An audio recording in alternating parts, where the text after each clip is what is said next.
여러분은 자식이 돈 벌겠다고 집을 떠났다가 몇 년 만에 돌아와서는 말도 안 될 정도의 큰 돈을 내밀면 무슨 생각부터 드시겠어요? 저라면 이 돈이 합법적으로 번 돈이 맞는지부터 의심할 것 같습니다. 오늘 이야기 주인공도 그랬습니다. 갑작스럽게 무너진 집안을 세우기 위해 한국으로 몸을 던진 벨라루스 여성의 이야기인데요. 한국 기획사라는 듣기 좋은 말에 넘어가 카지노에서 웃음을 팔며 돈을 벌게 된 그녀.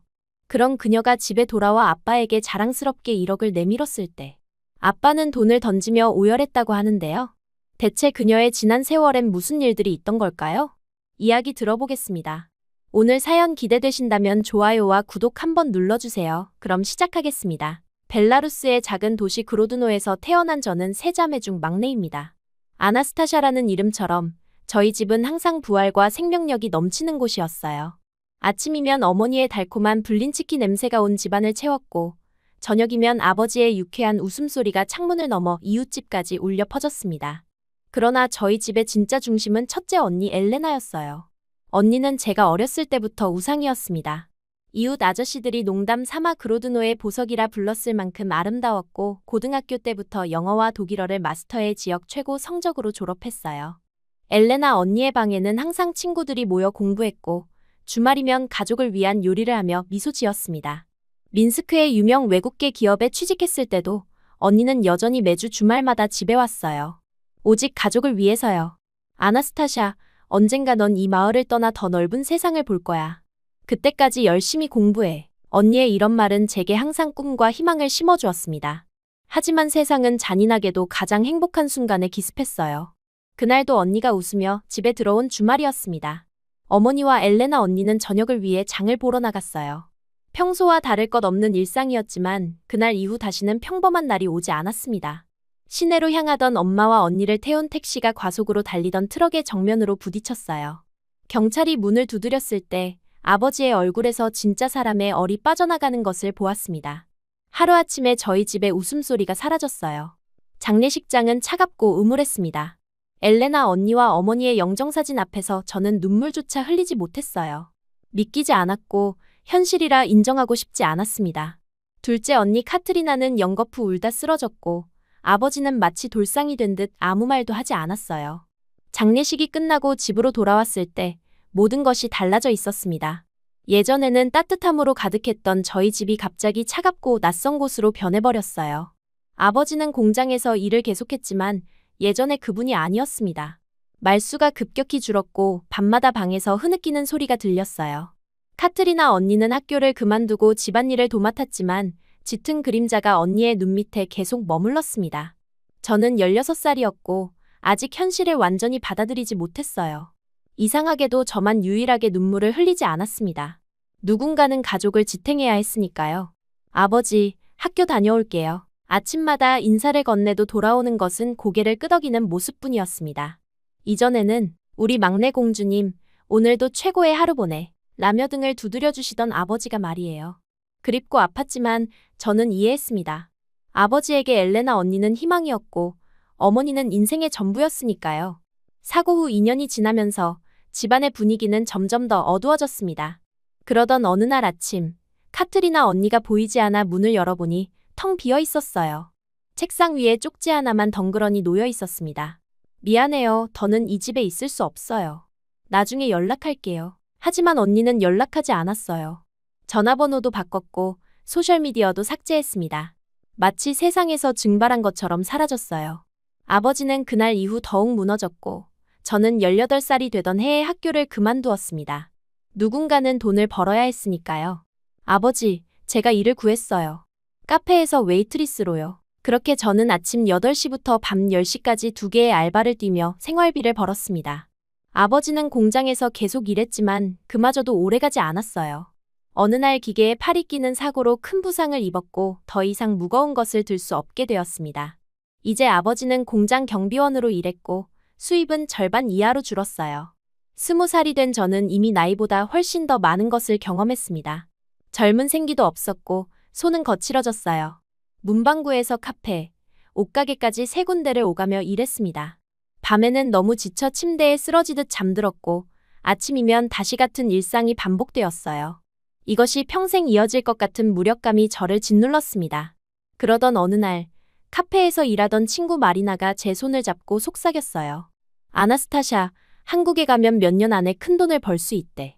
내 사촌이 지난달에 갔는데 벌써 이렇게 돈을 보냈어. 마리나가 보여준 송금 내역서에는 제가 3개월 동안 번 금액보다 훨씬 많은 돈이 적혀 있었습니다. 처음에는 반신반의했지만 마리나는 계속해서 한국 이야기를 했어요. 기획사에서 모든 걸 알려준대.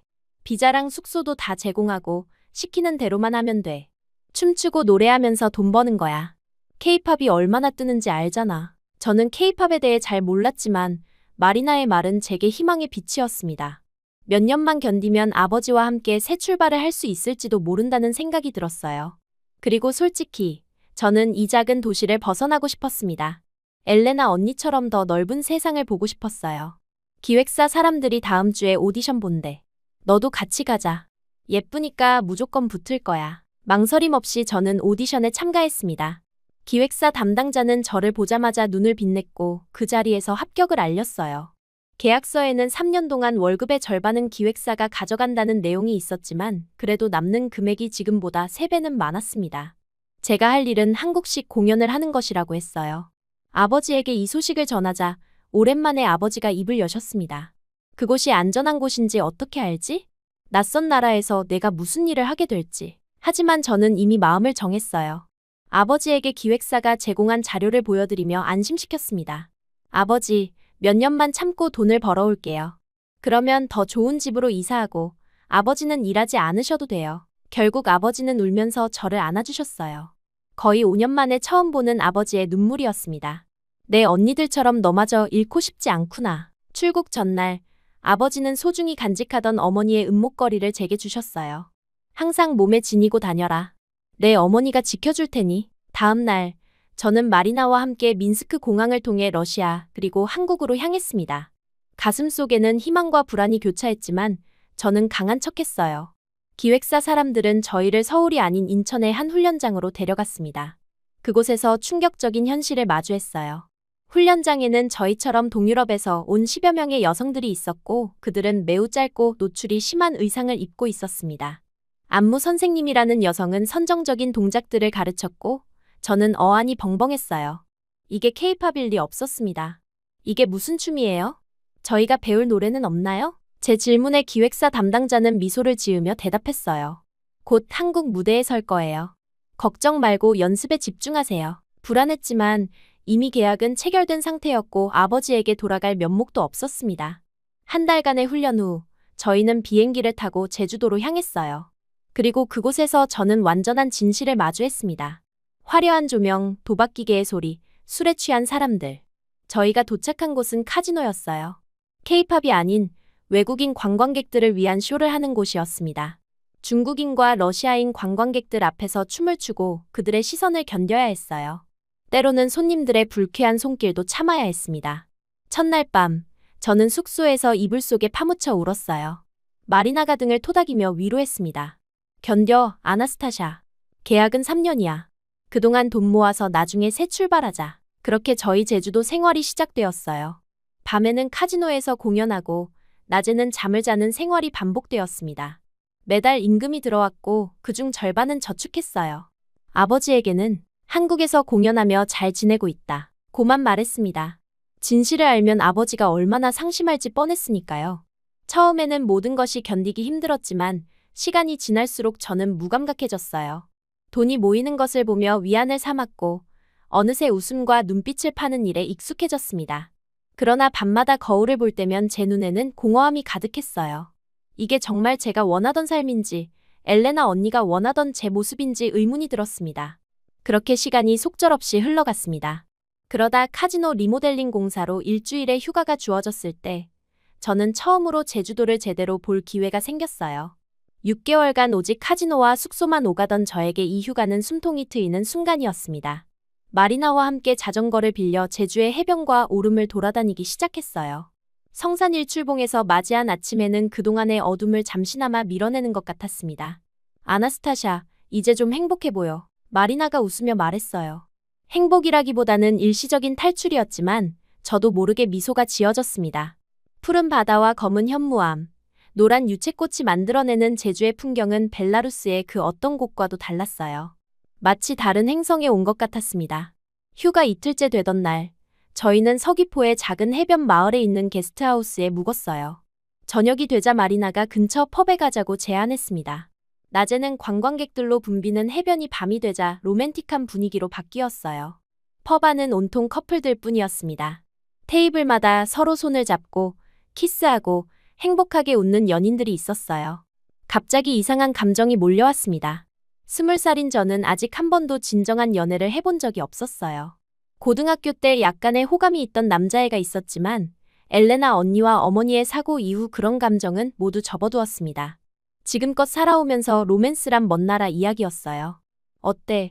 저기 구석에 있는 한국 남자들 중에 마음에 드는 사람 있어? 마리나가 장난스럽게 물었습니다. 저는 고개를 저었어요. 지난 6개월간 카지노에서 남자들의 시선을 너무 많이 받아왔기에 이제는 그런 관심이 불편하게만 느껴졌습니다. 하지만 마음 한구석에서는 정상적인 만남, 진정한 감정을 나눌 수 있는 관계에 대한 갈망이 자라고 있었어요. 2잔의 맥주를 마신 후 마리나는 피곤하다며 먼저 게스트하우스로 돌아갔습니다. 저는 조금 더 머물고 싶어 해변으로 나왔어요. 밤바다는 낮과는 또 다른 모습이었습니다. 어둠 속에서 파도 소리만이 끊임없이 이어졌고 멀리 수평선 너머로 몇몇 배의 불빛이 보였어요. 모래사장 위에 앉아 혼자 맥주를 마시며 생각에 잠겼습니다. 지난 몇 년간의 삶이 주마등처럼 스쳐 지나갔어요. 행복했던 어린 시절, 엘레나 언니와 어머니의 갑작스러운 사고, 집안의 무너짐, 그리고 지금 제가 여기 제주도에서 하고 있는 일까지. 갑자기 눈물이 왈칵 쏟아졌습니다. 그동안 참아왔던 혹은 무감각해졌던 감정들이 한꺼번에 터져나왔어요. 혼자 이런데 앉아있으면 위험해요. 한국어 목소리에 흠칫 놀라 고개를 들었습니다. 키가 크고 단정하게 생긴 한국인 남자가 저를 내려다보고 있었어요. 그의 표정은 걱정스러워 보였습니다. 순간 가슴이 두근거렸어요. 혹시 헌팅? 이라는 생각이 스쳤습니다. 카지노에서는 항상 불순한 의도를 가진 남자들만 만났지만 이 사람은 달라 보였어요. 하지만 한국어를 전혀 알아듣지 못했기에 휴대폰을 꺼내 번역기 앱을 켰습니다. 다시 말해달라는 뜻으로 폰을 내밀었어요. 남자는 천천히 다시 말했고 번역기에는 밤에 혼자 있으면 위험합니다. 특히 관광객은 조심해야 해요. 라고 떴습니다. 그 말에 갑자기 실망감이 밀려왔어요. 그저 친절한 경고였을 뿐 관심이 아니었습니다.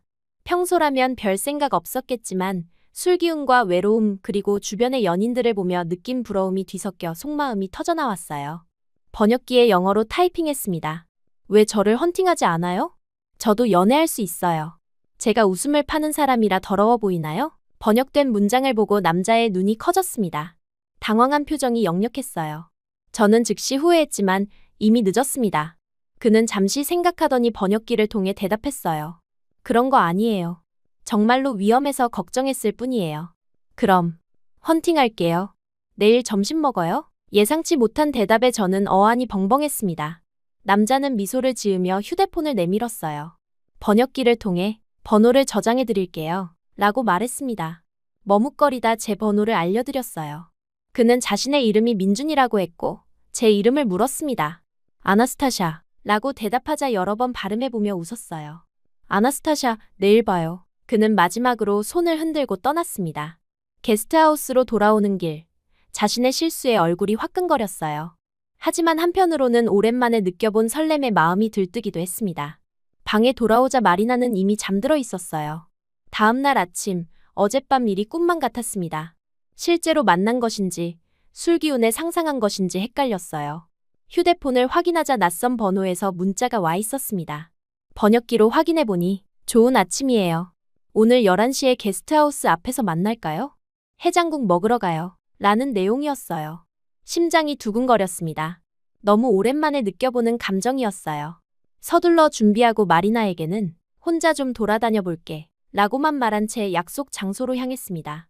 게스트하우스 앞에 민준이 서 있었어요. 낮에 보니 어젯밤보다 더 단정하고 호감형이었습니다. 해장국집으로 향하는 길, 서로 번역기를 통해 대화했어요. 그는 32살이라고 했는데 나이에 깜짝 놀랐어요. 또래 같았거든요. 그는 의류사업가로 제주도에서 한 달 살기를 하고 있다고 했습니다. 서울의 작은 의류 브랜드를 운영하고 있으며 디자인 영감을 얻기 위해 제주에 왔다고 했어요. 저는 제 진짜 직업에 대해 거짓말을 했습니다. 러시아 관광객 가이드 라고요. 해장국을 먹으며 나눈 대화는 어색하지만 따뜻했어요. 그는 진지하게 제 이야기를 들어주었고 때로는 번역기가 이상하게 번역해도 함께 웃었습니다. 카지노에서 만난 남자들과는 완전히 달랐어요. 그의 눈빛에는 불순한 의도가 아닌 진정한 관심이 담겨 있었습니다. 식사 후 그는 제주도를 함께 구경하지 않을래요? 라고 제안했어요. 저는 망설임 없이 수락했습니다. 그날부터 우리는 휴가 내내 함께 제주도를 여행했어요. 그는 렌트카로 저를 데리고 송악산, 카멜리아 힐, 우도까지 데려갔습니다. 제주의 숨은 명소들을 알려주며 때로는 사진도 찍어주었어요. 함께한 시간이 길어질수록 마음의 벽이 허물어졌습니다. 세 번째 날, 저는 용기를 내어 벨라루스에서의 가족사와 언니, 어머니를 잃은 이야기를 조금 털어놓았어요. 물론 한국에 온 진짜 이유와 카지노에서 일하는 것은 말하지 않았습니다. 민주는 제 이야기를 진지하게 들어주었고 때로는 손을 잡아주기도 했어요. 다섯 번째 날 저녁, 우리는 함께 와인을 마셨습니다. 약간 취기가 오른 상태에서 그는 서귀포의 작은 리조트의 방을 잡자고 제안했어요. 예약 실수로 싱글룸밖에 없다는 얘기를 들었을 때 저는 가슴이 두근거렸습니다. 하지만 방에 들어가자 그는 소파에서 자겠다고 했어요. 당신을 존중해요. 부담 갖지 마세요. 그날 밤 같은 공간에서 자면서도 그는 정말 아무것도 시도하지 않았습니다. 오히려 담요를 챙겨주고 불편한 것 없는지 물어봤어요. 이상하게도 안도감과 함께 약간의 실망이 느껴졌습니다. 내가 매력이 없는 걸까?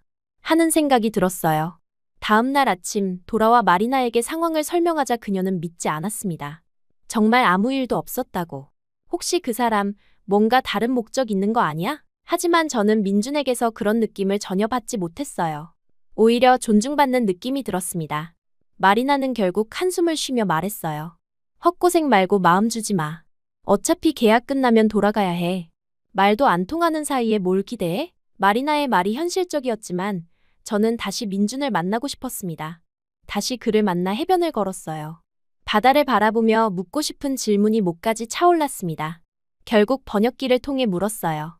우리는 무슨 사이인가요? 민주는 잠시 생각하더니 대답했습니다. 사실 처음 봤을 때부터 당신에게 반했어요. 하지만 저는 곧 떠날 거고 당신처럼 젊고 아름다운 사람에게 나쁜 기억을 주고 싶지 않았어요. 그의 솔직한 마음에 제 가슴이 뛰었습니다. 이런 진심 어린 말을 들은 건 정말 오랜만이었어요. 바다를 향해 던지듯 저도 제 마음을 고백했습니다. 저도 처음 봤을 때부터 그리고 지금도 당신에게 반했어요. 우리 만나볼까요? 민주는 놀란 듯했지만 곧 미소 지었어요. 하지만 그는 여전히 망설이는 듯했습니다. 우리 사이에는 나이 차이도 있고 언어도 통하지 않아요. 무엇보다 저는 서울로 돌아가야 해요. 더 이상 숨기고 싶지 않았습니다. 제가 실제로 하는 일, 왜 한국에 왔는지 벨라루스에서의 가족 상황까지 모두 털어놓았어요. 민준의 눈이 커졌지만 그는 비난하지 않았습니다. 오히려 저를 꼭 안아주었어요. 그동안 얼마나 힘들었어요. 혼자서 그 모든 걸 견디다니. 그의 품 안에서 저는 처음으로 모든 감정을 내려놓고 울었습니다. 어릴 적 어머니의 품에서 느꼈던 것과 같은 안전함이 느껴졌어요. 그날 이후 휴가가 끝날 때까지 우리는 진정한 연인처럼 시간을 보냈습니다. 서로를 위한 작은 선물을 사고 손을 잡고 해변을 걸었어요. 카지노로 돌아가야 할 날이 다가올수록 가슴이 무거워졌습니다. 휴가 마지막 날, 민주는 뜻밖의 제안을 했어요. 서울로 함께 가요. 내 브랜드 모델로 계약하면 합법적으로 체류할 수 있어요. 그 일을 그만두고 새 출발을 해요. 너무 갑작스러운 제안에 어안이 벙벙했습니다. 그는 진지했어요. 하지만 현실적인 문제가 있었습니다. 계약이 있어요. 기획사에서 쉽게 놓아주지 않을 거예요. 민주는 자신이 해결하겠다며 저를 안심시켰습니다. 다음 날 그는 제가 일하는 카지노로 찾아왔어요. 기획사 담당자를 만나 대화를 시도했지만 그들은 거액의 위약금과 위자료를 요구하며 협박했습니다. 놀랍게도 민주는 모든 비용을 지불하겠다고 했어요. 아나스타샤와 함께 가겠습니다. 얼마든지 지불할게요. 그렇게 저는 계약에서 풀려났습니다. 마리나와 작별 인사를 하는 건 힘들었어요.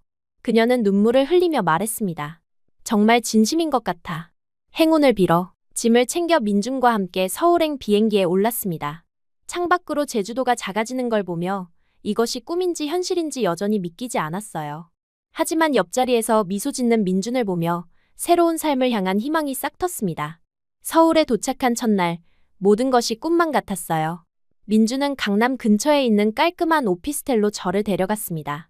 그의 의류 브랜드 히츠의 사무실은 건물 10층에 있었고 제 숙소는 같은 건물 8층이었어요. 처음 보는 서울의 야경은 압도적이었습니다. 제주의 카지노도 화려했지만 서울의 빌딩 숲은 완전히 다른 차원이었어요. 당분간 여기 머물러요.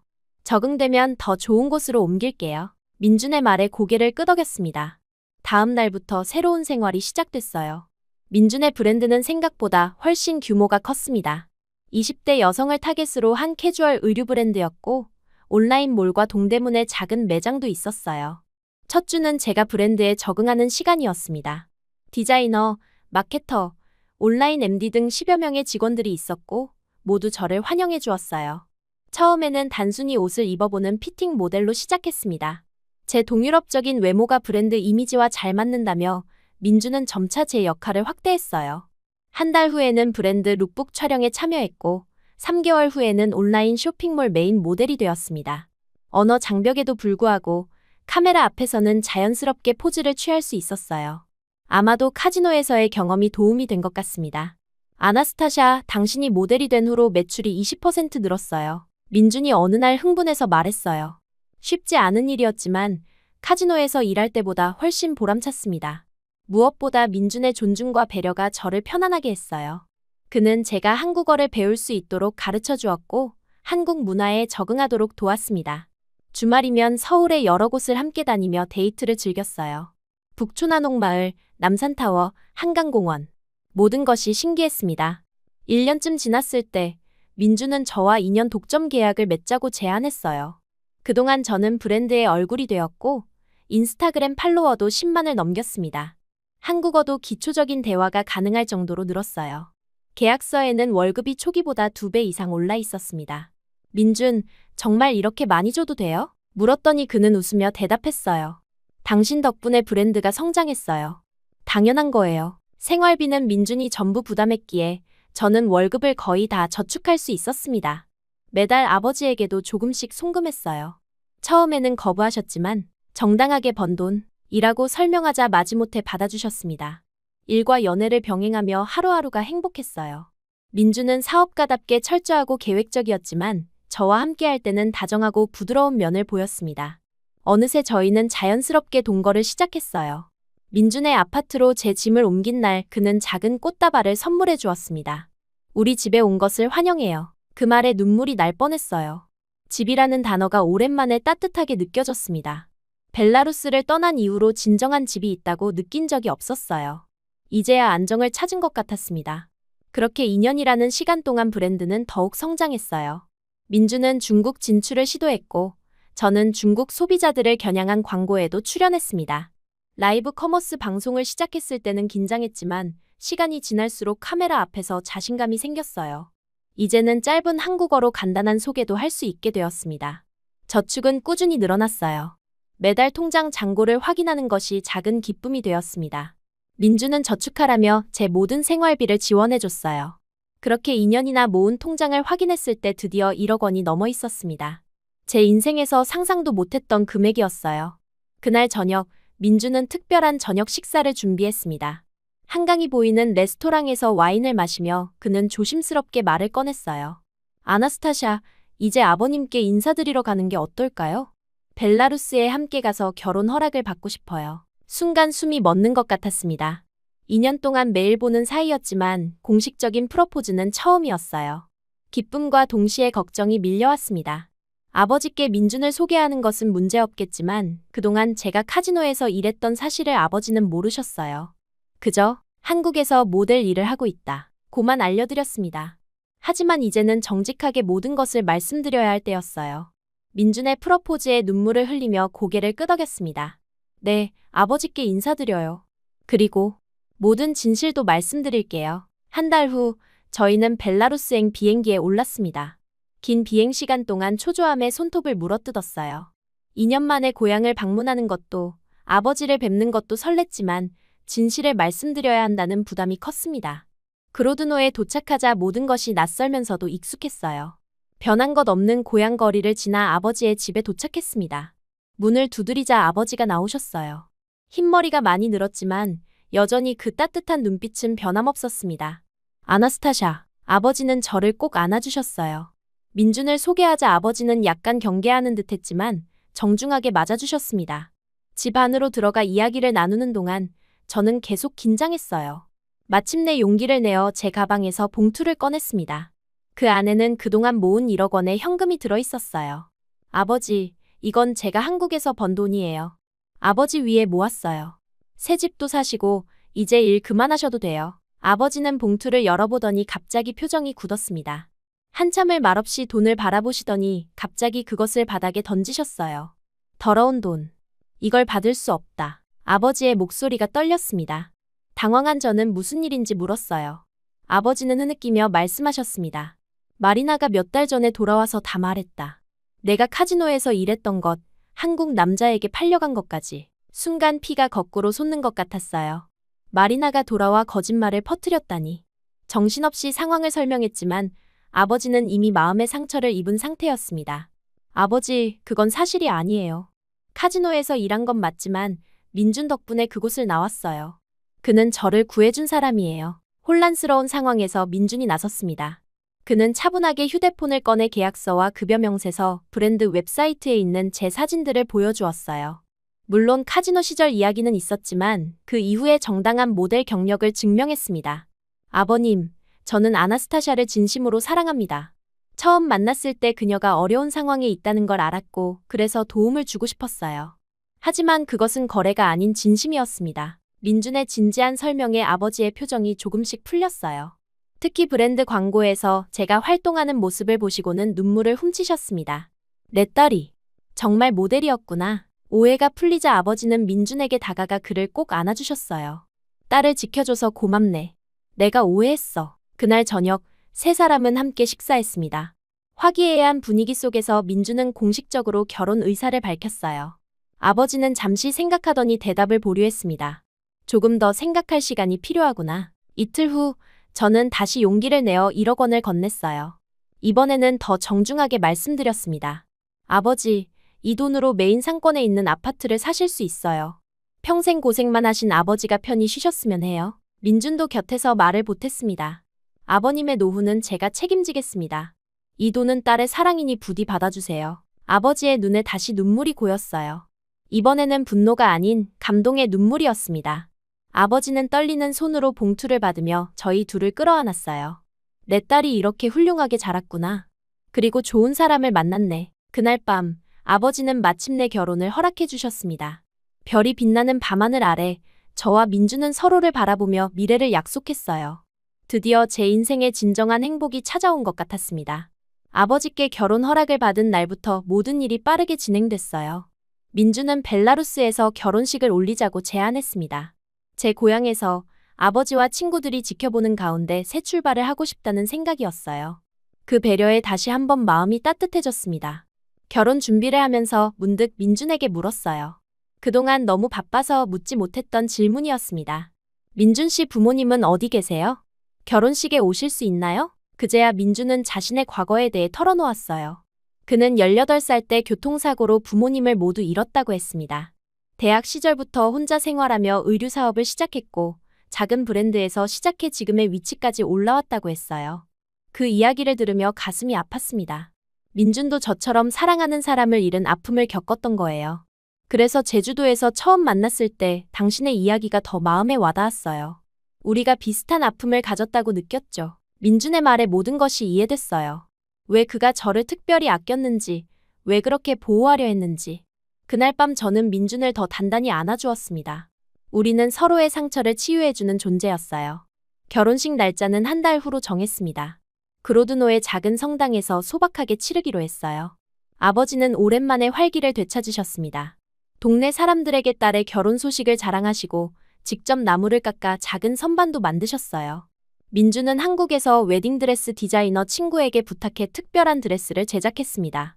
벨라루스 전통 문양을 현대적으로 재해석한 디자인이었어요. 결혼식 준비가 한창이던 어느 날 아버지가 조심스럽게 말씀하셨습니다.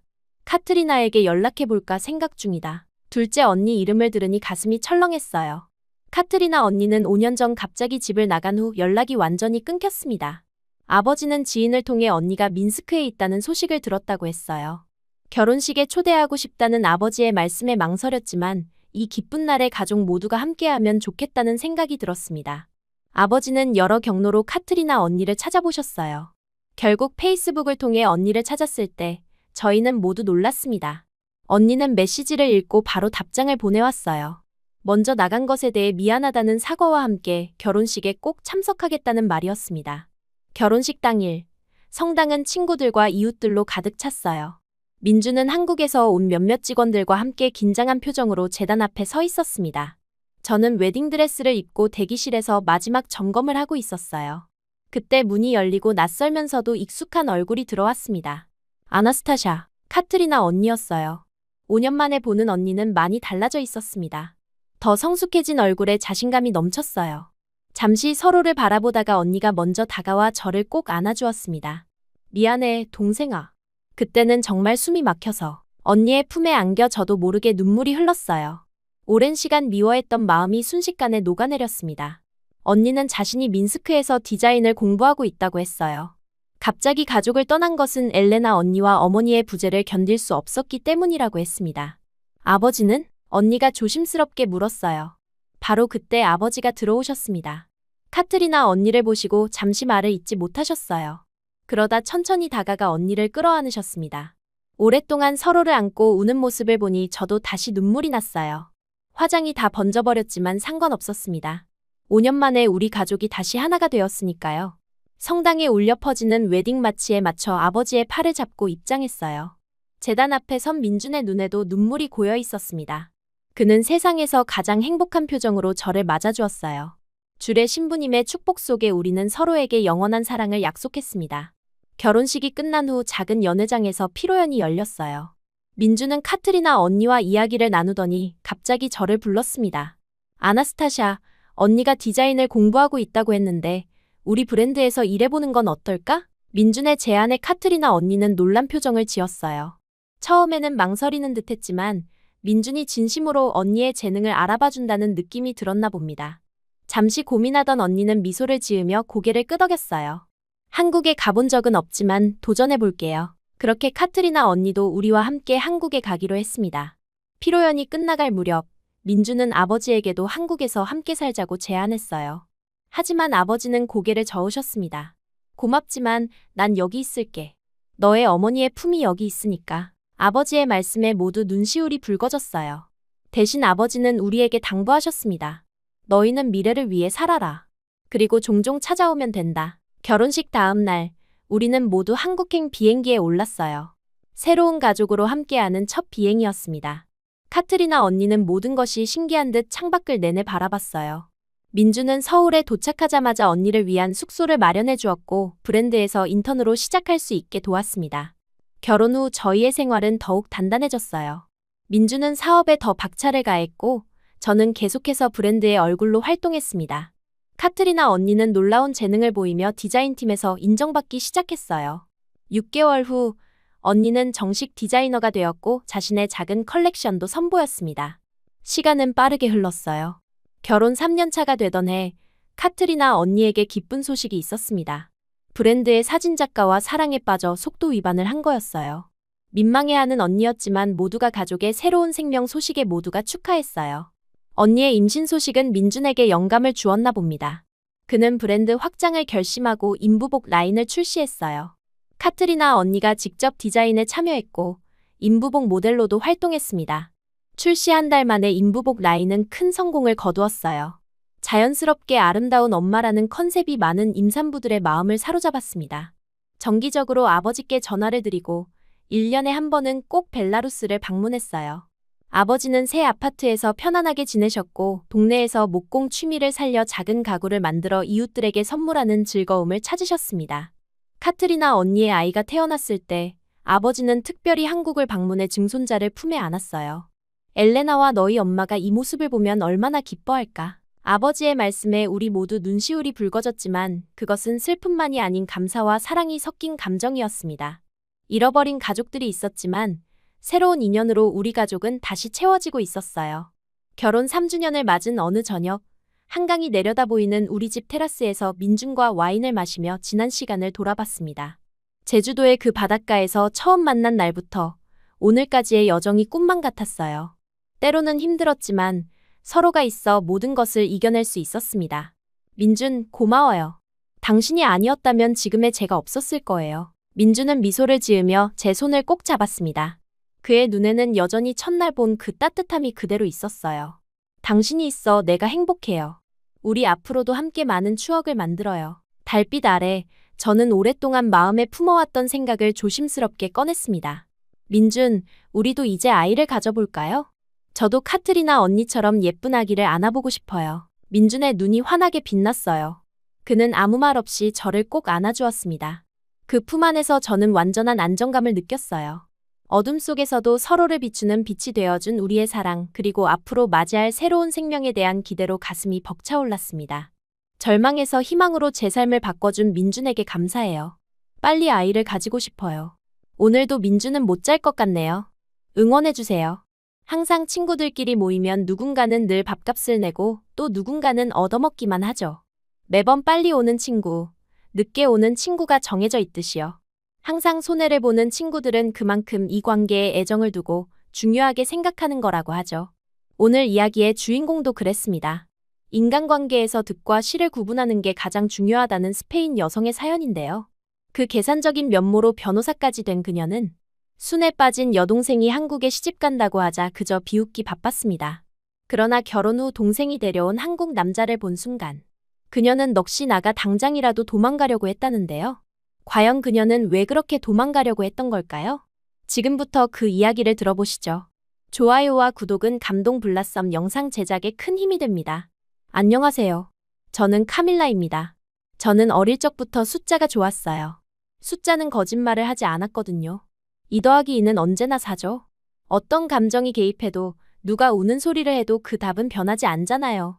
마드리드의 화창한 하늘 아래에서도 자란 제 인생도 그런 방정식처럼 명확했습니다. 모든 선택에는 대가가 있고 저는 항상 그 계산을 완벽히 해냈어요. 카밀라, 넌 정말 대단해. 1등 놓친 적이 있기는 하니? 중학교 졸업식 날 담임 선생님이 제게 이렇게 말했을 때 저는 겸손하게 웃기만 했어요. 하지만 마음속으로는 당연하죠. 저는 2등보다 더 열심히 노력했으니까요 라고 생각했습니다. 모범생이라는 타이틀은 제 정체성이 되었고 부모님의 기대를 충족시키는 것은 숨쉬는 것만큼 자연스러운 일이었어요. 특히 아버지는 제가 가져오는 성적표를 보며 눈가에 자랑스러운 주름을 만들곤 했습니다. 하지만 그 평화로운 방정식은 제가 16살 되던 해에 무너졌어요. 아버지가 친구와 하던 사업이 동업자의 배신으로 아버지가 대신 다 뒤집어 쓰게 되었어요. 그날 밤 부엌에서 들려오는 부모님의 절망적인 대화를 엿들었습니다. 이제 어떻게 하지? 빚은 계속 불어나는데 어머니의 목소리가 떨렸어요. 카밀라와 루시아의 학비라도 지켜야 해. 아버지의 목소리는 제가 한 번도 들어본 적 없는 무력함으로 가득했습니다. 그날 이후 저는 집안의 방패가 되기로 결심했어요. 좋은 대학에 가서 안정적인 직업을 가지고 가족을 부양하는 것. 그것이 제 새로운 방정식이 되었습니다. 그리고 그 생각의 완벽한 해답은 변호사였어요. 높은 수입, 사회적 지위, 안정성 모든 변수를 계산했을 때 가장 합리적인 결론이었습니다. 대학 입학시험을 준비하며 저는 잠을 줄였어요. 다른 친구들이 주말에 놀러 다닐 때 저는 도서관에 틀어박혀 법률 서적을 읽었습니다. 그때 이미 제 삶의 공식은 완성되어 있었어요. 투자한 시간은 곧 미래의 이익. 단순하고 명확했습니다. 언니, 이거 봐. 내가 만든 팔찌야. 하나 줄게. 4살 어린 여동생 루시아는 항상 이런 식이었어요. 무언가를 나누고 주고 베푸는 것에 행복해하는 아이였습니다. 하지만 어느 순간부터 제 눈에는 그저 시간 낭비로 보였어요. 이런 거 만들 시간에 공부해. 너 중간고사 성적 별로였잖아. 그리고 왜 나눠주는 거야? 너한테 뭐가 돌아오는데? 제 날카로운 말에 루시아의 얼굴이 어두워졌지만 그 순간 저는 그게 그녀를 위한 충고라고 진심으로 믿었습니다. 아버지만 봐도 세상은 이용당하기 쉬운 사람들에게 가혹하니까요. 저는 동생이 저처럼 강해지길 바랐어요. 하지만 루시아는 절대 바뀌지 않았습니다. 오히려 더 순수해졌고 그럴수록 우리 사이의 거리는 멀어졌어요. 대학에 들어가서도 저는 제 공식을 충실히 따랐습니다. 모든 활동은 이력서에 도움이 되는지를 기준으로 선택했어요. 연애도 마찬가지였죠. 시간을 투자할 가치가 있는 상대인지 첫 만남에서 바로 계산했습니다. 대부분의 남자들은 제 기준을 통과하지 못했어요. 저는 그들에게 제 미래를 맡길 수 없었습니다.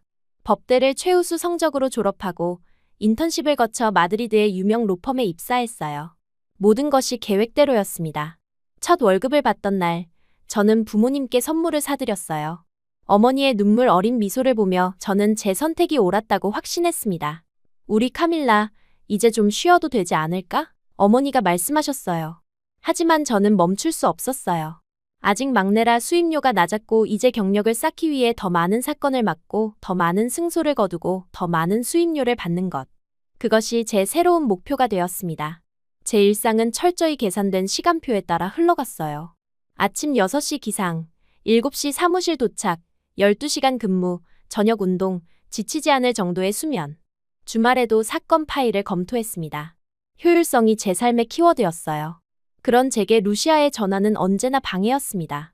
결국 우리는 한 달에 한 번 통화할까 말까 할 정도가 되었어요. 그마저도 대부분 어머니의 강요 때문이었죠. 루시아의 근황은 대체로 제 예상 범위를 벗어나지 않았습니다. 대학을 졸업하고 작은 출판사에 취직해 보잘것없는 월급을 받으며 주말에는 무료 봉사활동을 다닌다고 했어요. 제 관점에서는 그저 손해보는 인생이었습니다. 그렇게 시간은 속절없이 흘렀습니다. 그러던 어느 날, 카밀라, 좋은 소식이 있어. 내가 결혼해. 루시아의 흥분된 목소리가 전화기 너머로 들려왔을 때 저는 회의 준비 서류를 검토하고 있었어요. 순간 손이 멈췄습니다. 결혼? 어떤 남자가 그녀와 결혼한다는 거지? 그리고 동시에 그래, 시집이나 잘 가야지라는 생각이 들었어요. 동시에 남자한테 호구 잡히지 않으면 다행이라는 비웃음도 함께였습니다. 축하해. 상대는 어떤 사람이야? 형식적인 질문을 던졌어요. 국제 봉사활동에서 만났어. 정말 따뜻하고 좋은 사람이야. 봉사활동에서 만난 사람. 더 들을 필요도 없었습니다. 아마도 순진한 루시아를 만만하게 보고 결혼을 하는 거겠죠. 하지만 저는 아무 말도 하지 않았어요. 결혼식은 언제야? 2달 뒤 15일. 꼭 와줘, 언니. 남편을 꼭 소개하고 싶어. 제 캘린더를 확인했어요. 15일은 중요한 재판이 있는 날이었습니다. 게다가 마드리드에서 루시아의 결혼식장까지는 비행기를 타야 했어요. 시간과 비용을 계산했더니 너무 비효율적이었습니다. 미안해, 루시아. 그날 중요한 재판이 있어. 도저히 빠질 수 없어. 전화기 너머로 잠시 침묵이 흘렀어요. 그래. 이해해. 언니 일이 중요하니까. 아쉽다. 언니에게 소개하고 싶었는데. 루시아의 목소리에 실망감이 묻어났지만 저는 별로 죄책감을 느끼지 않았습니다. 이건 합리적인 결정이었으니까요. 그렇게 우리의 대화는 끝났어요. 결혼식 당일 어머니가 사진을 보내왔습니다. 하얀 드레스를 입은 루시아와 턱시도 차림의 동양인 남자가 환하게 웃고 있었어요. 역시라는 생각과 함께 냉소 섞인 미소가 제 입가에 걸렸습니다. 그리고는 축하 메시지를 보냈어요. 형식적인 문장이었지만 가족의 도리는 지켜야 했으니까요. 그로부터 2년이 지났습니다. 그동안 저는 더 많은 사건을 승소로 이끌었고 파트너 변호사로 승진했어요. 제 방정식은 완벽하게 작동하고 있었습니다.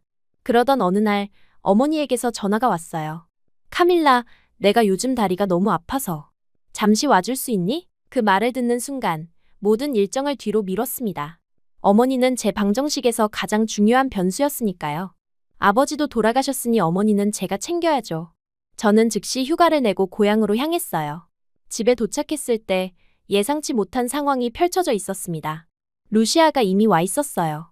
더 놀라운 것은 그녀의 모습이었습니다. 이전에 수수하고 어수룩한 동생은 온데간데 없고 세련되고 자신감 넘치는 여성이 그 자리에 있었어요. 그리고 그녀 옆에는 2명의 남자가 있었습니다. 언니, 왔구나. 루시아가 반갑게 달려와 저를 안았어요. 그녀에게서 고급스러운 향수 냄새가 났습니다. 제가 쓰는 것보다 비싼 브랜드였어요.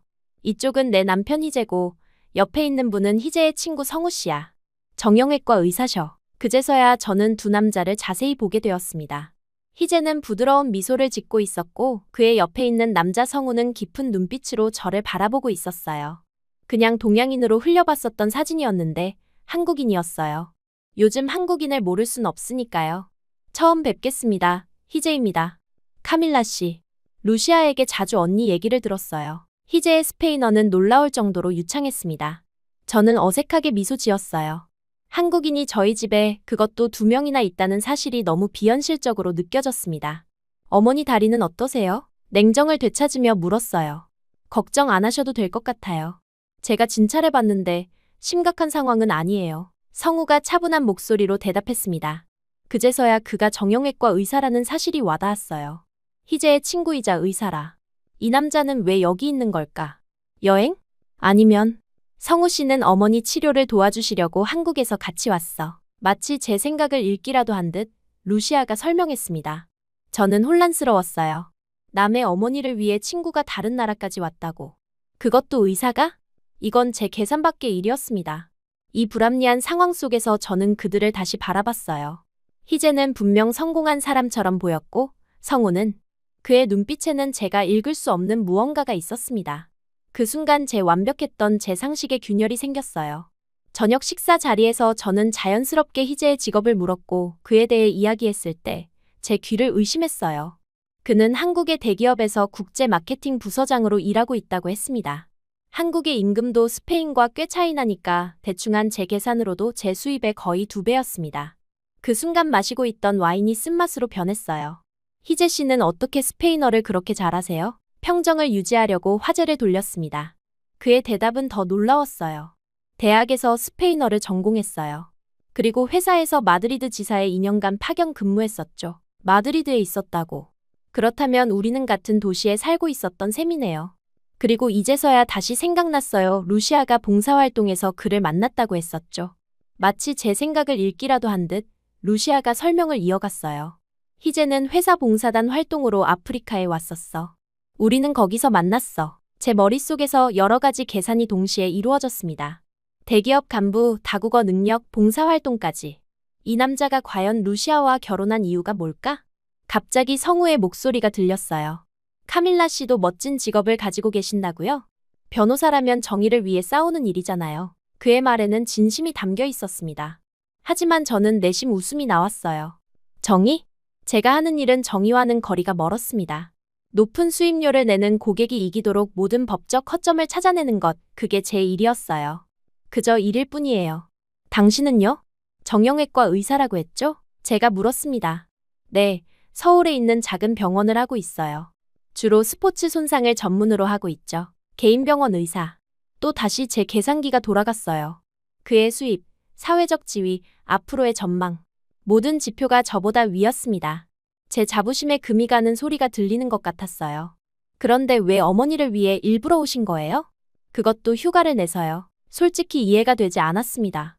누가 자신의 시간과 돈을 들여 남의 가족을 치료하러 오겠어요? 그는 미소를 지으며 대답했어요. 병원 건물의 수리도 해야 하고 희재가 많이 걱정하더라고요. 그리고 저도 스페인에 오고 싶었거든요.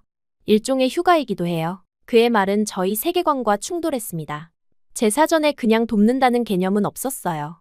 모든 행동에는 이유가 있고 그 이유는 대개 이익과 연결되어 있어야 했습니다. 하지만 성우의 행동에서는 그런 계산이 보이지 않았어요. 저는 갑자기 그 자리가 불편해졌습니다. 저는 내일 마드리드로 돌아가야 해요. 중요한 사건이 있어서요. 식사가 끝나갈 무렵 불쑥 말했어요. 사실 당장 돌아갈 급한 일은 없었습니다. 하지만 이 상황에서 빨리 벗어나고 싶었어요. 어머니와 루시아의 실망한 표정이 역력했지만 저는 결심했습니다. 다음 날 아침 일찍 떠나기로 했어요.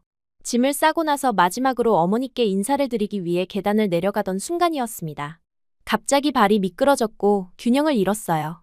다음 순간 제 몸은 공중에 떠 있었고 곧이어 바닥에 강하게 부딪혔습니다. 날카로운 통증이 발목을 관통했어요. 으악! 비명이 절로 나왔습니다.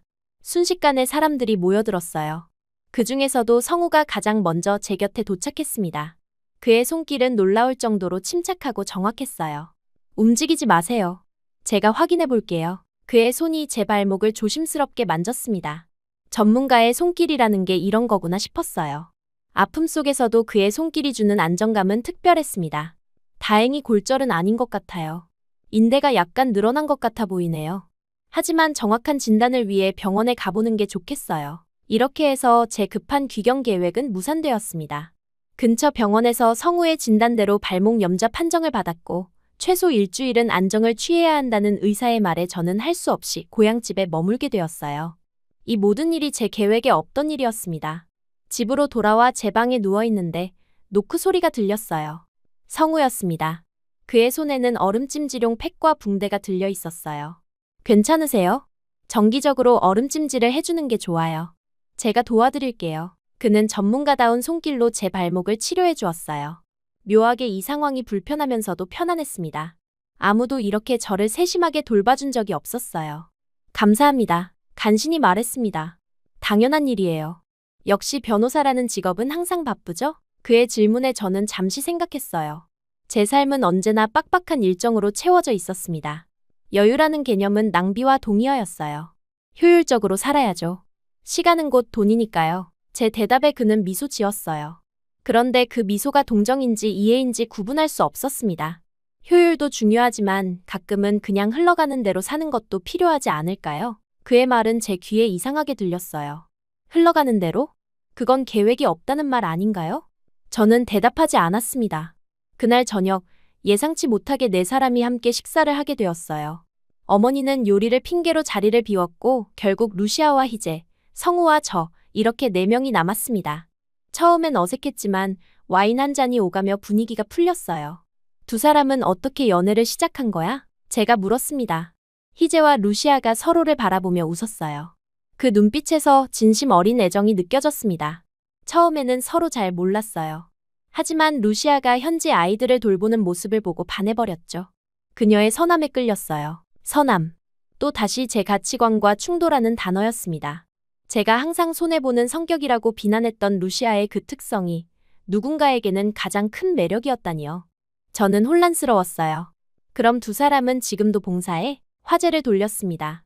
저 회사 재단에서 교육봉사 프로그램을 담당하고 있어요. 희재가 말하면서 루시아가 이어 답했어요. 아, 그리고 동화책도 번역하고 있어. 그녀의 눈이 반짝였습니다. 어린 시절 항상 책을 끼고 다니던 루시아가 떠올랐어요. 그녀는 자신의 꿈을 이룬 것 같았습니다. 한편 저는 성공했음에도 불구하고 왜인지 공허함을 느꼈어요. 그날 밤 대화는 계속 이어졌고 우리는 서로의 삶에 대해 더 많은 이야기를 나눴습니다. 희재와 루시아는 자신들의 국제 봉사 경험, 여행 그리고 미래 계획에 대해 이야기했어요. 그들의 이야기는 모험과 열정으로 가득 차 있었습니다.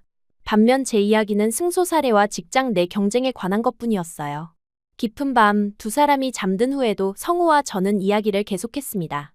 그는 자신이 처음부터 의사가 되고 싶었던 것은 아니라고 했어요. 어릴 때는 예술가가 되고 싶어 공부했는데 어느 날 다쳐 응급실을 간 적 있는데 그때 의사분들을 보고 꿈이 바뀌어서 이렇게 되었다고 합니다. 인생은 계획대로 흘러가지 않아요. 때로는 예상치 못한 전환점이 우리를 더 좋은 곳으로 인도하죠. 그의 말에 저는 생각에 잠겼어요. 제 인생은 너무나 계획적이었습니다. 한 번도 우연에 맡긴 적이 없었어요. 그게 제 강점이라고 믿었지만 지금은 그것이 저를 가두는 틀은 아니었을까 하는 의문이 들었습니다. 어머니 재활치료비는 얼마나 받으실 거예요? 문득 현실적인 생각이 들어 물었어요. 성우는 와인잔을 내려놓으며 진지한 표정으로 말했습니다. 왜 받나요? 저는 그냥 좋아서 하는 거니 걱정 마세요. 그 말은 제 세계관에 또 한 번의 충격을 주었어요. 누가 보상 없이 무언가를 한다고. 그건 제 방정식에 없던 변수였습니다. 하지만 그건 손해잖아요. 저도 모르게 말했어요. 성우는 잠시 저를 바라보더니 부드럽게 웃었습니다. 카밀라 씨는 항상 득과 실을 계산하시나 봐요. 하지만 언제나 가지려고만 하면 언젠가는 잃게 됩니다. 그의 말이 제 마음을 관통했어요. 취기가 올라 평소라면 하지 않았을 말들이 튀어나왔습니다. 저는 그렇게 살아왔어요. 항상 계산하고 이기려고 하고. 그게 제 방식이었죠. 그렇게 해야 안전했으니까요. 성우는 진지한 눈빛으로 저를 바라봤어요. 카밀라 씨는 마치 물 위에서 계속 발버둥치는 백조 같아요. 겉으로는 우아해 보이지만 물속에서는 쉴 새 없이 움직이고 있죠. 이제 그만 자신을 몰아세워도 돼요. 힘을 빼도 괜찮고 가끔은 의지해도 괜찮아요. 그의 말에 묘한 울컥함이 올라왔습니다. 마치 오랫동안 감춰두었던 제 내면을 누군가 처음으로 들여다본 것 같았어요. 저는 눈물이 나오려는 것을 필사적으로 참았습니다. 그렇게 며칠이 지났고 제 발목은 점차 회복되었어요. 루시아와 희재는 종종 둘이서 놀다 오라 며 저와 성우에게 시간을 주었습니다. 우리는 마을을 산책하고 카페에 앉아 이야기를 나누고 때로는 그냥 침묵 속에서 편안함을 느꼈어요. 하지만 모든 휴가는 끝이 있듯 성우의 시간도 끝이 다가왔습니다. 그가 한국으로 돌아가기 전날 밤, 우리는 마지막으로 함께 시간을 보냈어요. 달빛 아래 마을 광장 벤치에 앉아있던 저는 마음속 깊은 이야기를 꺼냈습니다. 사실, 제가 이렇게 된 데는 이유가 있어요. 아버지도 사람에게 배신당했고, 아버지와 똑 닮은 동생을 보고 있자니 제가 완벽해야 했고, 어려운 집안 사정에 언제나 계산적이어야 했거든요. 목이 메어 눈물이 흘렀습니다. 이런 제 이야기를 하고 싶다고 느낀 남자는 성우가 처음이었어요. 제가 한참을 우는 동안 말없이 어깨를 다독여 주었습니다. 그에게 마음을 열고 있다는 것이 느껴졌지만 어색하게도 휴가는 끝나야 했습니다. 다음 날 아침, 성우는 떠났어요. 작별 인사를 나누며 그의 손을 잡았을 때 이상한 감정이 밀려왔습니다. 마치 무언가 중요한 것을 놓치고 있다는 느낌이었어요. 하지만 저는 그 감정을 억눌렀습니다. 곧 저도 마드리드로 돌아가 제 계산된 삶으로 복귀해야 했으니까요. 마드리드로 돌아온 후 저는 일상에 빠르게 복귀했어요. 사무실, 법정, 의뢰인 미팅. 모든 것이 예전과 같았습니다. 하지만 제 마음은 달라져 있었어요. 전과 같은 열정으로 일에 몰두하지 못했고 자꾸만 고향에서의 기억이 떠올랐습니다. 특히 성우의 말들이 계속 머릿속을 맴돌았어요. 이제 그만 자신을 몰아세워도 돼요. 회의 중에도 법정에서도 심지어 잠들기 전에도 그의 목소리가 들리는 듯했습니다. 저는 이런 감정을 처음 경험해봤어요. 통제할 수 없는 생각들, 끊임없이 떠오르는 누군가의 얼굴. 이게 그 유명한 그리움이란 감정인가요? 저는 스스로에게 화가 났습니다. 이런 비합리적인 감정의 시간을 낭비하다니 전혀 제 스타일이 아니었어요. 그러던 어느 날 루시아에게서 전화가 왔습니다. 언니, 다음 달에 국제 봉사활동이 있어. 이번엔 아프리카 케냐야. 같이 가지 않을래? 저는 즉각 거절하려 했어요. 휴가를 또 내고 낯선 곳에 가서 아무런 보상도 없이 봉사한다고요? 완전히 비합리적이었습니다. 하지만 곧 제 입에서 예상치 못한 질문이 나왔어요. 혹시 성우 씨도 거기 있을까? 전화기 너머로 루시아의 미소 짓는 소리가 들리는 것 같았습니다. 응, 성우 오빠도 의료팀으로 참여해. 언니가 오면 좋아할 것 같은데. 심장이 빠르게 뛰기 시작했어요. 저는 머릿속으로 빠르게 계산했습니다. 2주간의 휴가, 항공권 비용, 경력에 미치는 영향. 모든 계산이 가지 말라고 말했어요. 하지만 이번엔 이성보다 감정이 이겼습니다. 알았어, 가볼게. 통화를 끝내고 저는 스스로의 결정에 놀랐어요. 제가 이런 선택을 하다니. 하지만 성우를 다시 만날 수 있다는 생각에 이상하게 설렜습니다. 평소 같으면 이런 감정을 비효율적이라며 무시했겠지만 이번엔 그냥 느껴보기로 했어요. 마침내 출발 당일, 저는 마드리드 공항에서 루시아와 희재를 만났습니다. 그들은 제가 온다는 사실에 진심으로 기뻐하는 것 같았어요. 특히 루시아의 눈빛에서는 뭔가 다른 감정도 읽을 수 있었습니다. 마치 드디어 언니가 변하기 시작했구나라고 말하는 듯했어요. 비행기 안에서 루시아는 이번 봉사활동에 대해 설명했습니다. 케냐의 작은 마을에서 진행되는 의료 및 교육 봉사라고 해요. 희재의 회사 재단과 국제 NGO가 공동으로 주최하는 프로젝트였습니다. 그녀가 열정적으로 설명하는 모습을 보며 어릴 적 순수했던 동생의 모습이 떠올랐어요. 그때는 그 순수함을 비웃었는데 이제는 그것이 그녀의 가장 큰 강점이라는 걸 알게 되었습니다. 케냐에 도착한 첫날, 저는 완전히 압도되었어요. 낯선 환경, 더운 날씨, 그리고 도처의 산재한 빈곤의 현실이 저를 충격에 빠뜨렸습니다. 숙소는 간소했지만 깨끗했어요. 봉사단 오리엔테이션에서 처음으로 성우를 다시 만났습니다. 그는 의료팀장으로 이미 분주히 움직이고 있었어요. 카밀라 씨, 정말 오실 줄 몰랐어요. 그가 환하게 웃으며 말했습니다. 저도 제가 올 줄 몰랐네요. 솔직하게 대답했어요. 첫날부터 봉사활동은 빠르게 진행되었습니다.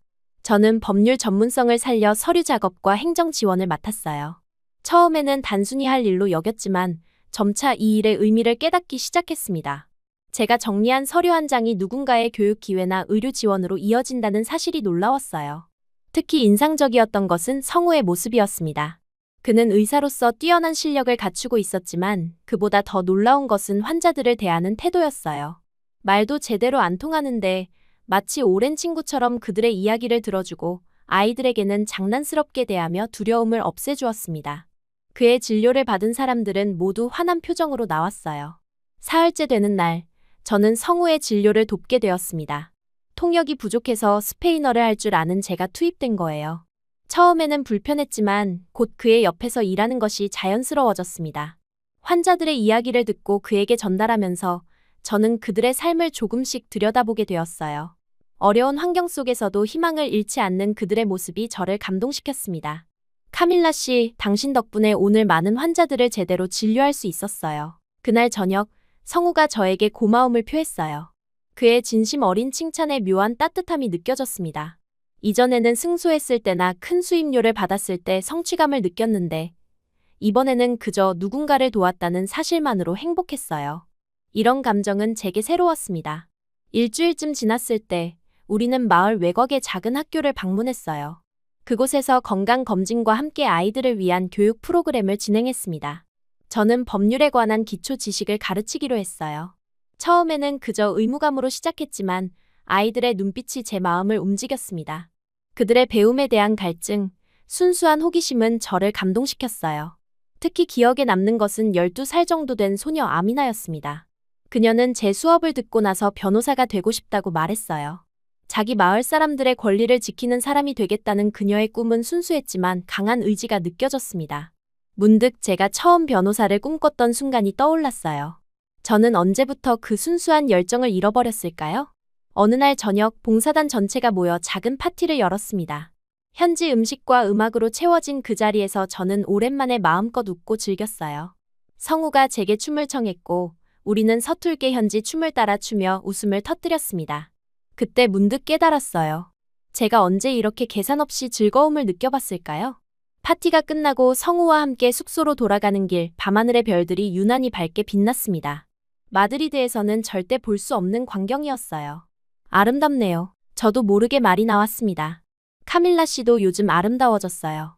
웃는 모습이 특히 더 그렇죠. 성우의 말에 제 심장이 빠르게 뛰었어요. 이런 감정은 낯설지만 기분 좋았습니다.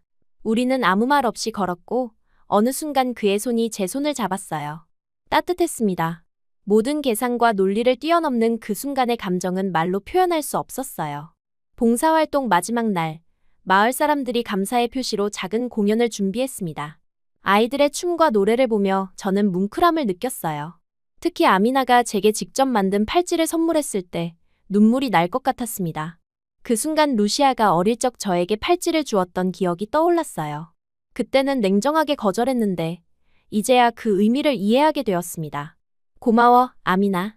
정말 소중히 할게. 진심을 담아 말했어요. 공연이 끝난 후 성우가 제게 조용히 다가왔습니다.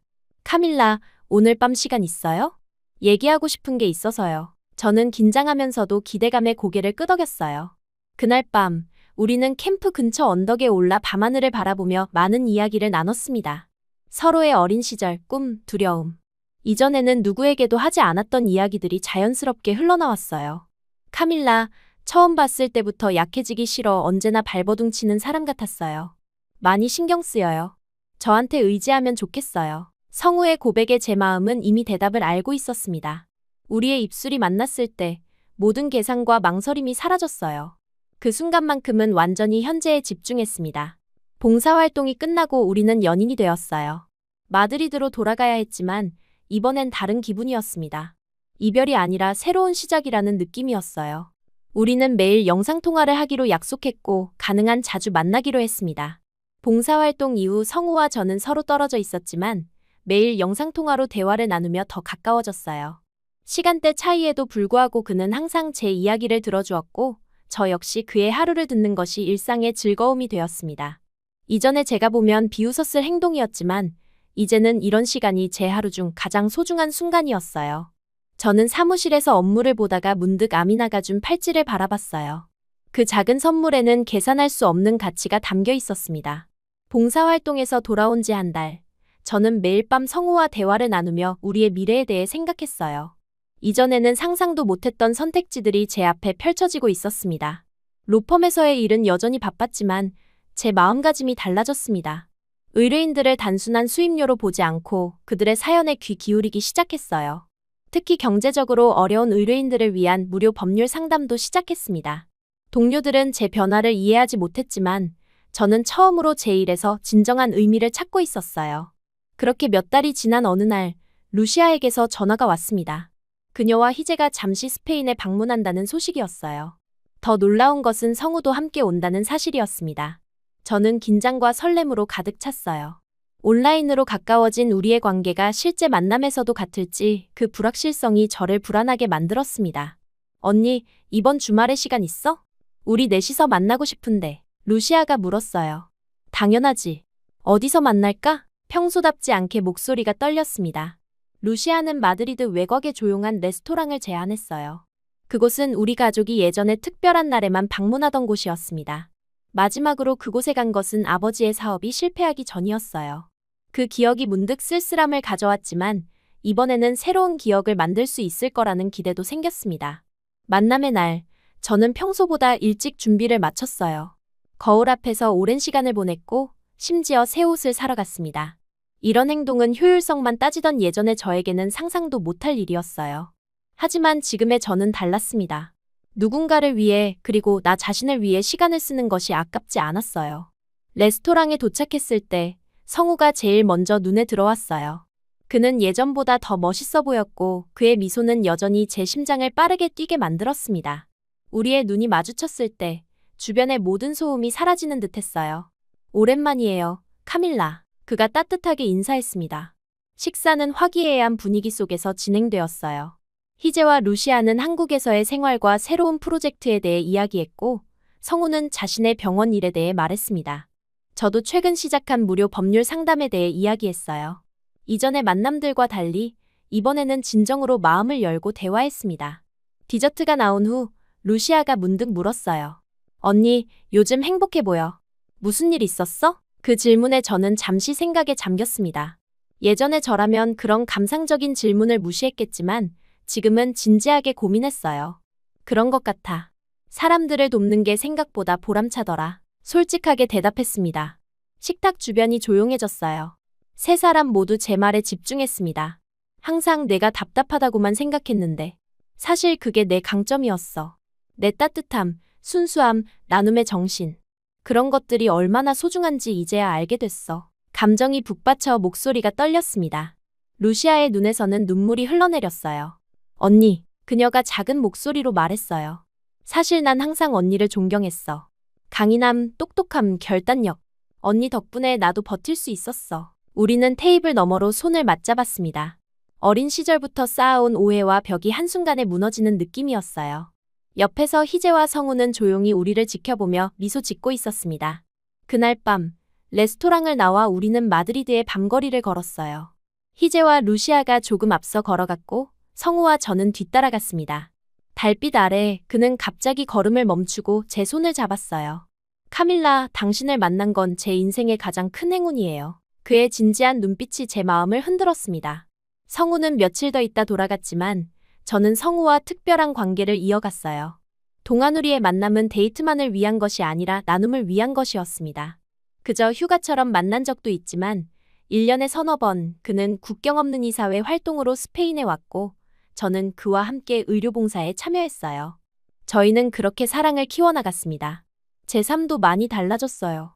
로펌에서는 여전히 일했지만 무료 법률 상담 시간을 크게 늘렸습니다. 사무실 동료들은 제 변화를 이해하지 못했지만 저는 처음으로 제 일에서 진정한 보람을 찾고 있었어요. 특히 이민자들과 경제적으로 어려운 분들을 돕는 일에 많은 시간을 할애했습니다. 카밀라, 요즘 너 이상해. 왜 수익도 안 되는 일에 시간을 쏟는 거야? 너답지 않게. 선배 변호사가 물었어요. 그들에게는 제 도움이 필요해요. 모든 결정이 수익에 기반할 필요는 없잖아요. 제 대답에 그는 고개를 절레절레 흔들었습니다. 어느 평범한 목요일 오후 사무실 문이 열렸어요. 놀랍게도 성우가 서 있었습니다. 그는 예고 없이 마드리드에 왔고 저를 깜짝 놀라게 하려 했던 거예요. 사무실 동료들의 시선이 쏟아지는 가운데 그는 제게 다가왔어요. 카밀라, 이제는 내가 당신에게 왔어요. 그의 방문은 제게 큰 감동이었습니다. 우리는 그날 저녁 마드리드의 작은 레스토랑에서 식사를 했어요. 성우는 오랜만에 봉사가 아닌 온전한 데이트를 하자며 저를 웃게 만들었습니다. 레스토랑을 나와 마드리드의 밤거리를 걷던 중 그는 갑자기 걸음을 멈추고 제 손을 잡았어요. 카밀라, 1년 동안 우리는 서로를 충분히 알게 되었어요. 당신과 함께하는 모든 순간이 특별해요. 그의 진지한 눈빛이 제 마음을 흔들었습니다. 그리고 예상치 못하게 그는 무릎을 꿇고 작은 상자를 꺼냈어요. 제 심장이 멈추는 듯했습니다. 카밀라, 저와 결혼해 주시겠어요? 다른 나라, 다른 문화라는 게 쉽지 않은 선택이란 걸 알아요. 하지만 당신과 함께라면 어떤 어려움도 이겨낼 수 있다고 믿어요. 그 순간 온갖 생각이 제 머릿속을 스쳐 지나갔어요. 하지만 이번에는 망설임이 없었습니다. 1년간의 변화와 성장을 통해 제가 진정으로 원하는 것이 무엇인지 명확해졌어요. 성우, 사실 나도 당신에게 할 말이 있어요. 저는 가방에서 봉투 하나를 꺼냈습니다. 그것은 제가 어제 제출한 사직서 사본이었어요. 이것은 내 사직서예요. 어제 제출했어요. 그리고 이건 또 다른 서류를 꺼냈습니다. 서울의 국제인권법률재단에서 온 채용 제안이에요. 이미 수락했어요. 성우의 얼굴에 놀라움이 번졌어요. 당신이 프러포즈하기 전에 나는 이미 결정했어요. 이제 계산만 하던 카밀라 변호사는 끝났어요. 한국에서 새로운 카밀라로 시작하고 싶어요. 그리고 그 여정을 당신과 함께하고 싶어요. 제 대답에 성우의 눈에 눈물이 맺혔어요. 그가 일어나 저를 안았고 우리의 입술이 만났습니다. 그 순간 저는 완전한 확신을 느꼈어요.